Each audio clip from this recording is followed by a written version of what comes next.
right, Wes, I wasn't going to start here. I appreciate you coming on the show as always, but Giannis has erased all Bucks content from his IG. Is this news? Talk to me. It's news because of the world we live in now, where anything you do on social media is inherently a headline now. So it is newsworthy in that. And man, watching his body language at the end of that Wizards game, and after they they lose to the Knicks on Friday night, they snap their losing streak against the Brooklyn Nets, which I argued should not even count for snapping a losing streak. Like, the Brooklyn Nets don't win basketball games, so that doesn't count. But then they go into Washington and they're kind of, okay, we got a soft part of the schedule. Beat Brooklyn. Let's handle business against Washington. And the way that the Wizards just took it to them, they were not afraid of a Giannis-led Milwaukee Bucks basketball team, a very young Washington Wizards team. They weren't even afraid of Giannis, frankly. There was a play where I think it was Keontae George just threw a shoulder into Giannis under the basket, and I was like, and kind of pushed Giannis back, and I was like, whoa, I don't know the last time I've seen something like that. And then obviously there's like the turnovers at the end, and Chris Middleton kind of getting the one up on Giannis at the end there. I don't know. It's just, things don't feel very good in Milwaukee. And even if they're able to fix things, I don't know to what degree they're going to be able to fix them to the point where they feel like a legit contender. And Giannis has been talking about this over the last 2 or 3 years. That's what he wants. More than, he wants to be a Buck for life, but more than that, he wants to be a contender for life. And I don't see how those two things can happen at the same time right now. Does he want to be a Buck for life? I mean, maybe not anymore. If I was playing for the Bucks and I just erased all my Bucks IG content, not to harp on that too much, but NBA Real GM Radio, obviously you cover the Heat really closely. Would the Heat be a great landing spot for Giannis, in your opinion? I mean, Bam would have to be in that deal. He's been linked to the Knicks a lot. Like, what are your thoughts, and do you think he finishes the season with Milwaukee? That's a great question, man. In terms of his fit in Miami, I think it would be perfect, especially with the way the Heat are playing right now with no ball screens, up-tempo, all these things. Me and my co-host on Locked On Heat were talking about, like, okay, with this new offense, who is the ideal star for you to go after? And we both said Giannis. And that might have been the case regardless of a new offense. You just figure it out with Giannis. But in this offense, you could just picture Giannis just streaking down the court, getting to the rim over and over again. The guy starts his drives at half court anyway. Could you imagine him doing that in the Heat's zero ball screen offense? And you mentioned Bam would have to be in the deal. Maybe, I don't know, who knows? But Bam's able to stretch the floor now. And if not Bam, then Khalil Ware can stretch the floor. We know what kind of success Giannis has with a floor stretching five. And then, whoever's not in the deal, whether do you still have a Tyler Hero or Norm Powell around? Is Davion Mitchell still there? Who's a great point of attack defender. And we know, Giannis's history with great point of attack defenders with Drew Holiday, right? Like, that's how he won a championship. So the makings are there for a Heat team with Giannis to be even better than some of those Bucks teams that Giannis was on, potentially, depending on what goes out in that deal. I think it would be an awesome fit. The Knicks obviously make sense too. I think that's a good fit. I mean, Giannis is so good. He's a good fit anywhere. You just sort of figure it out. Whether or not he finishes the season, that's a loaded question, man. That's what I want to know, Wes. That's the question. That's what everybody wants to know, right? Like, it feels like we've been waiting for Giannis to push the button for 3 years now. And Bucks fans are mad because we keep talking about it. But at the same time, it's like, look, every time he's up for an extension, the Bucks have to jump through some sort of hoop to convince him to come back. They wave and stretch Damian Lillard. They let Brook Lopez go. They add Miles Turner. They do all these things, and it just wasn't enough, right? They traded Chris Middleton for Kyle Kuzma in a Hail Mary that fell way short of the end zone.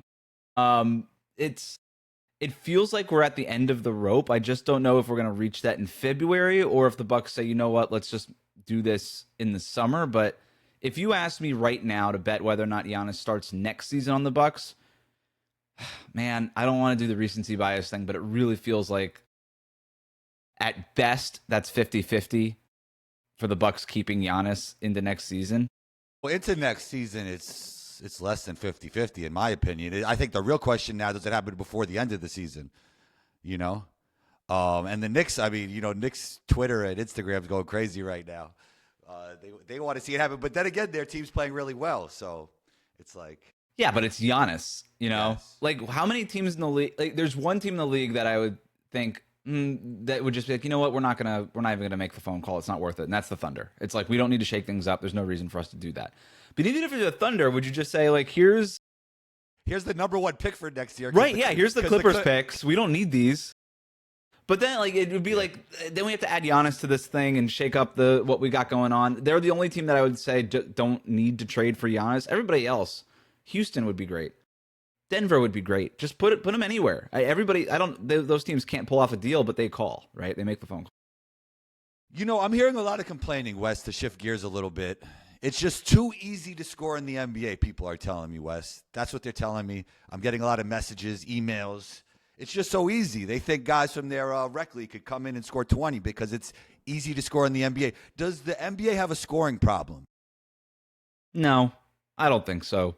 I think some of these point totals are a little much. When we start getting into the 140s, that's when I'm a little like, you know what? That might be a little too much. Like, I'd like to see a little bit more defense. But, like, for instance, you know, the Heat scored 140 against the Clippers last night. That wasn't because the rules or the NBA or social media or Gen Z or anything. That was just because the Clippers stink, right? Like, this happens.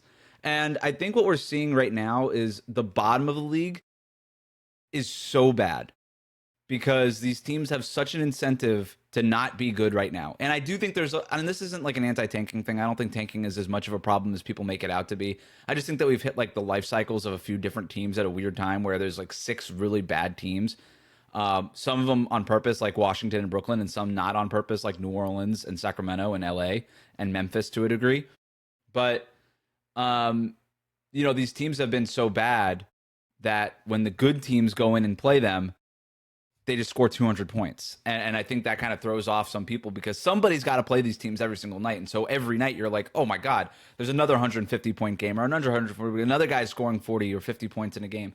It's just like, yeah, well, this is the Washington Wizards opponent tonight. And somebody's going to score a bunch of points against them.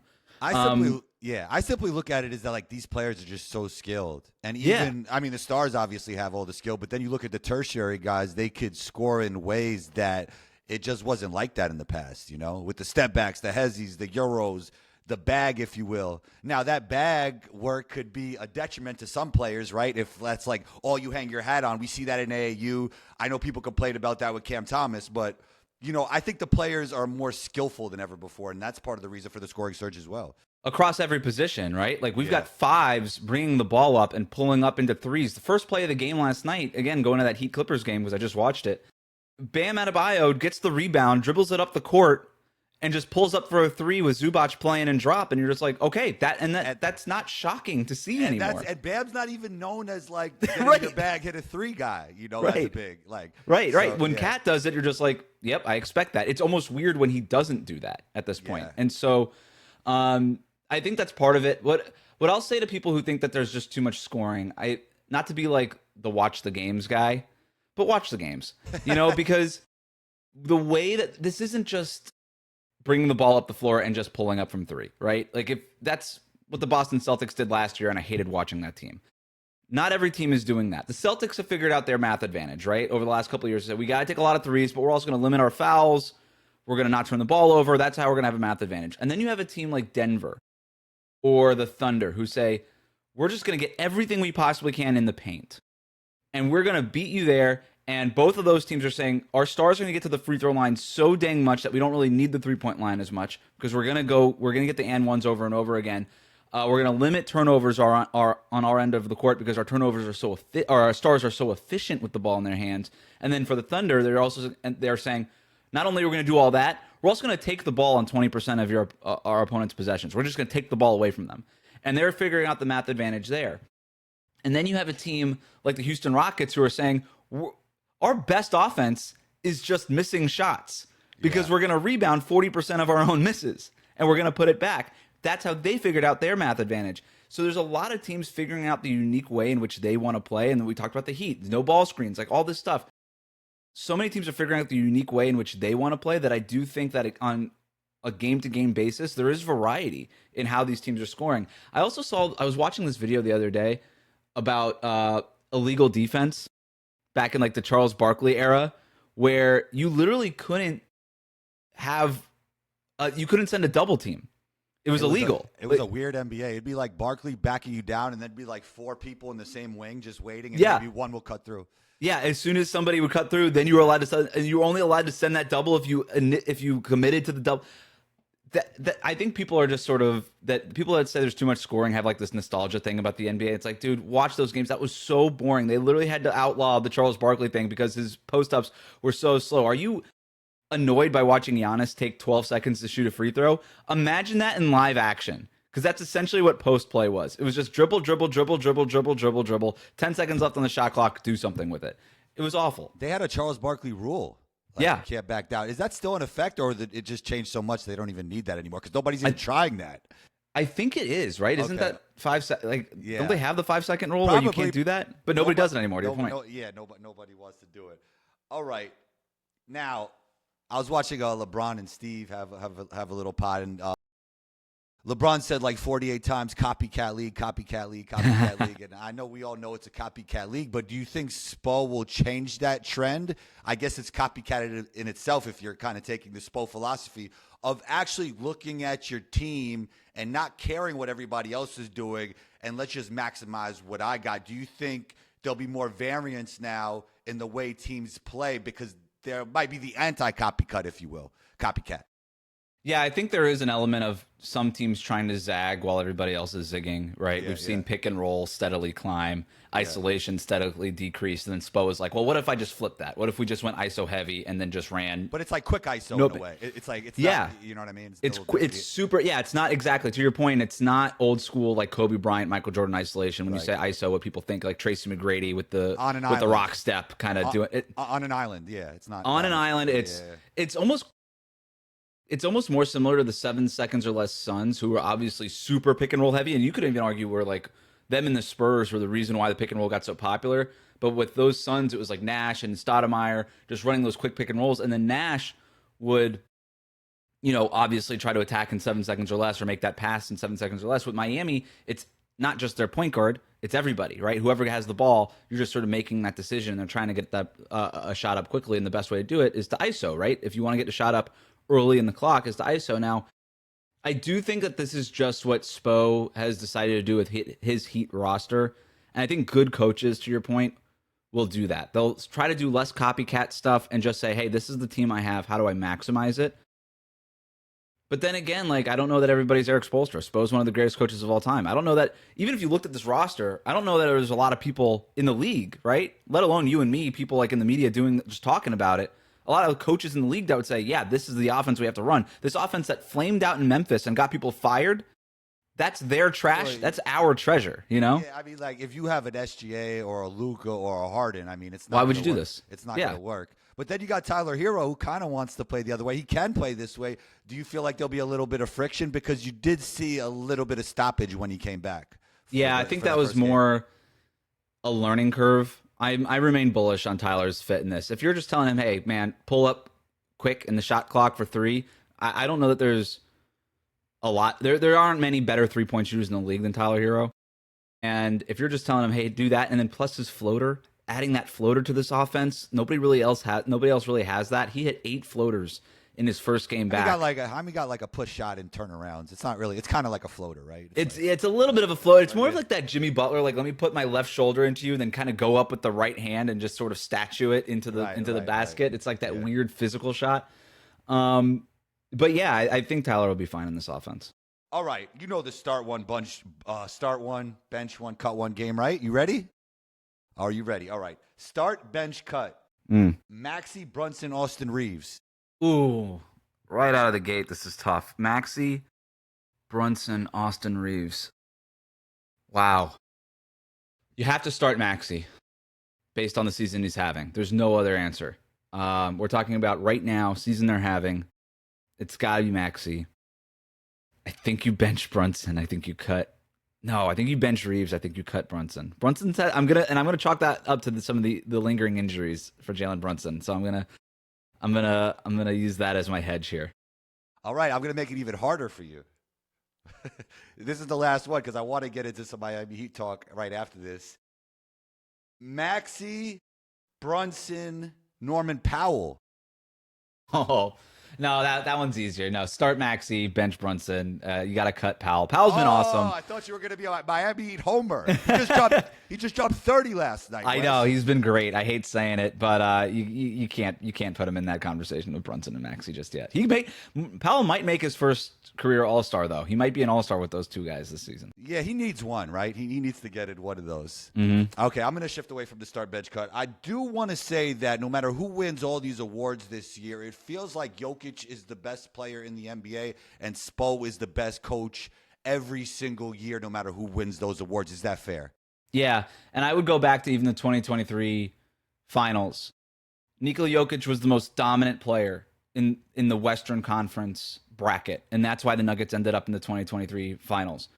Eric Spoelstra was the most dominant person in the Eastern Conference side of the bracket. He coached circles around whoever was the opposing coach, round after round after round, and I would even argue outcoached Michael Malone in the finals, despite the fact that they lost. The only reason they took a game off of Denver in that final series was because of Eric Spoelstra and some of the defensive things that they were doing and offensive things that they were doing. But I think Spo has just been at this level, and you're right to put them both in the same kind of conversation because Jokic has just been unanimously, no doubt, hands down, best player in the world for half a decade. Yeah, OKC fans are not feeling that way though. They are. No, not. I agree with the way you. Shea's playing, man. Like they're starting to have an argument. But I would say for the last 5 years, we've all been like, "Yep, that's the best guy." And I would say for Spo, we've all been kind of talking about him in a similar vein. Jokic, I mean, when I watched him play in Paris, I couldn't think anything else but this is the best basketball player I've ever seen with my two eyes. And I did watch Michael. I was very young. I saw MJ play, score 55. I was in the Garden. I was very young. I'm not going to age myself and tell you exactly how young. But watching Jokic, I mean, the way he creates advantages, forget about the stats, which are all-timers, right? He's leading the league in assists. He's leading the league in rebounding. He's averaging a triple-double. He's shooting close to 70% from the field. If you watch him play, like, this is the best guy I've ever seen play basketball. Like, that's what went through my head when I watched him. Yeah, you can't help but think that when you're watching him. Yeah. Because he's doing things we've never seen, right? Yeah. Like the passing is just so off the charts with him. His feel for the game, the fact that he just makes the right decision over and over again. I was trying to make a comparison in my head. I'm like, when was the last time I saw something like this? And it reminds me of prime Tom Brady, where you were just terrified of making a mistake against him because you knew he would exploit it.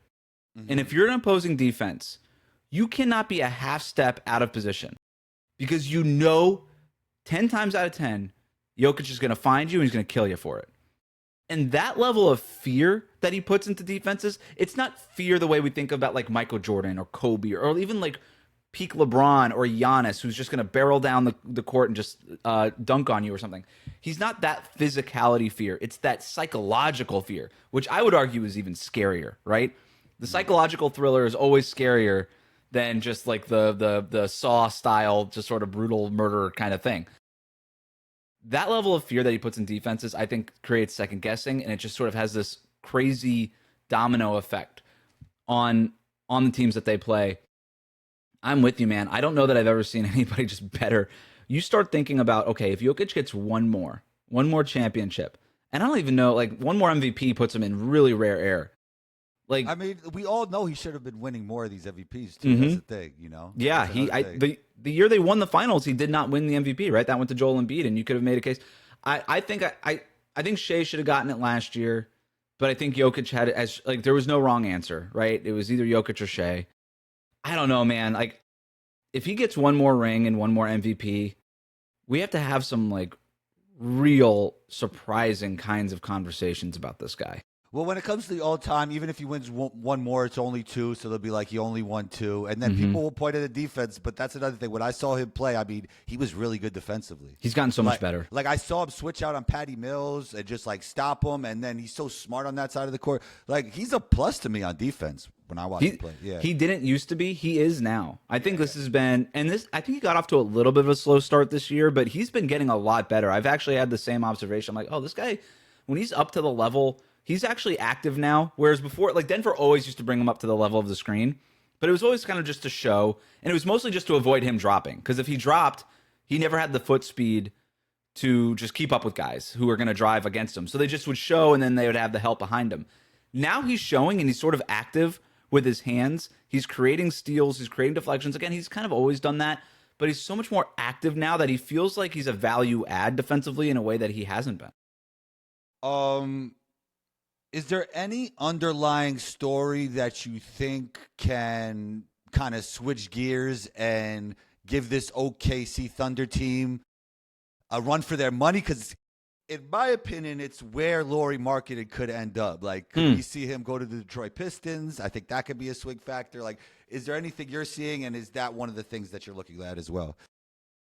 Yeah, I'm really intrigued to see where some of these guys end up before the trade deadline. And then it's the three guards that are like having issues with their teams, right? Like Trey John, LaMelo. But to your point, right? Like, you don't think of those guys going to a contender and swinging it. Like how about like Trey to Houston or something? See, I thought about the Rockets, but the Rockets are another one of those teams that have such a clear identity that it's like, okay, are we going to bring one of these guys into the mix here and throw this for a loop midseason? We're already adding the Kevin Durant factor. Reed Shepherd's been so good for them lately. True. It's like, all right, are we really going to do that? Maybe they say let's go all in, but I think if I'm Houston, I think we've got a pretty as good a chance as anybody else without making a trade. So I don't know why I would do that. Detroit is the team that makes a lot of sense. Heck, maybe not Trae Young because he needs the ball so much, but could somebody like LaMelo fit in Detroit, right? Like, could they get crazy? They would have to like move off of Ivy, but that would be interesting. Yeah, just like a super upgrade there. That would be crazy. I think Markkanen obviously makes a lot more sense for them than somebody like LaMelo, but I want to see, who knows, man? We've seen crazier things in the NBA before. Yeah, I mean, the Warriors could have drafted LaMelo. That would have been interesting. Like, would he play more off the ball more? Would he play read and react type basketball more? I mean, when he was like growing up with his dad, they were kind of just like pushing the ball up and playing. That's why Lonzo's such a good guy to move the ball ahead. That'd be interesting with Cade, like if he could play on the ball, if he could play off the ball. But I think it's too much of a wild card almost. And I really wouldn't make a trade if I was Detroit unless it was Lauri. Yeah, I think Markkanen just makes so much sense there. Now, you get into the whole, what do we have to give up? And the Jalen Duren, Isaiah Stewart front court has been so good. And Tobias Harris has been awesome for them. There is also sort of an opportunity cost of, we kind of have Tobias Harris. He's been really good for us. Do we want to, as good as Markkanen is as a fit on paper, do we want to pay this guy $50 million a year, give up everything that we'd have to give up, and make this our main move, where we could just kind of keep Tobias Harris, keep playing this Jalen Duren, Isaiah Stewart front court in the minutes that we have in different pockets of the game? I don't know. I think that's interesting. I don't know that there's a trade that could knock off the Oklahoma City Thunder. I really don't. Now, again, we've seen surprises before. Anthony Davis would be the guy, right? If he gets moved to a legit contender, and I don't even know what team that is. I haven't really given it much thought. Like, that's the kind of player, if he's healthy, can make a big difference in a series against the Thunder, because he could be the best big in that series, right? But I think Houston, I think Denver, if they're healthy, I think these teams are really good. I don't think that the Thunder are as good as they are, and I still have them as the overwhelming favorites to win the whole thing, no doubt about it. But if the Rockets beat them in a series or the Nuggets beat them in a series, I wouldn't be like shocked. I wouldn't, I would be mildly surprised. Indiana had them beat, Wes. Yeah, 7 games. They had 2 7-game series, right? Denver and the Pacers. This is a really great team, but there's a handful of great teams. Who has a better chance to win a championship this season, the New York Knicks or the Los Angeles Lakers? Probably the Knicks. Why so? The path is just easier, right? Like, if they're able to make it out of the Lakers have to beat probably at least 2 teams that are better than them to make it to the finals, more likely than not. I guess, you never know how the standings are going to shake out. Denver, with the injuries that they have, they might slide under the Lakers in the final standings, but if you're to get through Oklahoma City and Houston and Denver, or at least 1 or 2 of those teams, that's really tough. If the Knicks are healthy and fully formed, then I like the things that Mike Brown is adding and installing as the season goes on. They should be at their best, keyword, at their best in the playoffs. They would have the easiest path, and then at that point, you're a tweaked ankle to Shai Gilgeous-Alexander, or another injury to the Denver Nuggets, or something, or a tweaked hammy for Kevin Durant, or something like that, away from winning the championship. It's been interesting to watch LeBron play when he does play. Obviously, he sat out recently, and Austin Reeves and Luka had a great game. But just watching him still being athletic as he is and taking on like a true role player role, like he's screening and rolling and just waiting for corner threes. But then you'll see him catch a lob where like the back of his head is on the rim. Yep. It's like so weird to see a player that is still that athletic, like really just playing a role. It was funny to me. And it's the right thing to do, right? And Yeah, I think 100%. LeBron is so aware of his image and the legacy part of all of this that he knew with the way that the Lakers were playing, he couldn't come in and just be like, give me the ball again. Because Luka and Reeves were playing so well that as much as I think LeBron has bristled against the Lakers kind of taking this forward-looking thing and making Luka the face of the franchise, and now it feels like Reeves potentially the face of the franchise, they obviously got to do the work to bring him back on the new contract. But you think LeBron could walk in and just be like, it's still my team, give me the rock, get out of my way. But he's too smart for that, man. Like, he just knows they got it rolling. And he also knows, like, if he plays this role, they are a contender, right? You've heard LeBron talk recently about the fact that this is a team that he believes that this is a team that could win it all this year. Now, they'd be underdogs, but I think they're in the sort of the outer fringe of the inner group of true contenders. It wouldn't, like, they're a team that could win it potentially. So, yeah, I think it's the right thing for LeBron to do. And it's like, it is a cool thing to see him do this because he is such a genius level cutter. He's developed into a really good 3-point shooter. So he's actually helping them space the floor now. And just because he's LeBron, he's going to have gravity no matter what. Yeah, it's been really fun to watch him with the Lakers. What's really interesting too is because his usage rate is so low and he's not just scoring a bunch of points anymore. He's kind of had to, like, in these fourth quarters, do the work to extend that double-digit point streak, which is like 1,200 something games at this point now. Like last night, I think he had to hit a 3-pointer in the fourth quarter against Phoenix just to get back into that double-digit streak. That's my favorite streak going in sports right now. All right, last thing. What's the relationship with the Miami Heat and LeBron? Because obviously it was tumultuous with Cleveland and LeBron. It's even weird with the Lakers sometimes. Like, he's not beloved like Magic or Kobe was. What is that relationship like? Because it ended a little weird. It did, and there's definitely a segment of Heat fans that are just out on him the way that he left, and they're just like, you know what? I've never fallen into that camp. I just said, like, look, he had really no business coming to Miami. There's no connection to Miami. He just chose us as Miami Heat people, like us in Miami. He chose our city for 4 years. We had no entitlement to him, right? Like, we kind of just got this 4 years of bonus LeBron at the very peak of his powers, I would argue. And then he decided to leave, and I think that's totally cool. But there's a lot of Heat fans that remember those years fondly and think the same thing I think. And there's a lot of Heat fans also that just call him LeBum and say he quit on the team and that he didn't have the guts, like Pat Riley said, and all this stuff. Does he get like a statue and a retired jersey? What does he get there? No, none of that. Jersey for sure retired. This sounds crazy. I hope he doesn't get a statue, because then we're starting to cheapen the statue stuff. Like, he was here for 4 years. It was an amazing 4 years. He's arguably he's the greatest player to ever put on a Heat uniform, no question about it. But it was only 4 years. Like, I feel like a statue you have to hit different criteria for that. Interesting. Yeah. Okay. That's fair. That's funny. That's a headline. We can make that a clip. Yeah, go for it. I hope he doesn't. Go for it. I hope LeBron does not get a statue. Wes, thank you for taking the time. You know you're always welcome back. And talk soon. Oh, let us know where we can find you. Social media, everywhere else. Yeah, social media, WC Goldberg everywhere on all the platforms. And then, check out Real GM Radio this week because you might hear a familiar voice. You might hear a familiar voice. Thanks, Wes. Talk soon. Appreciate you. Yep.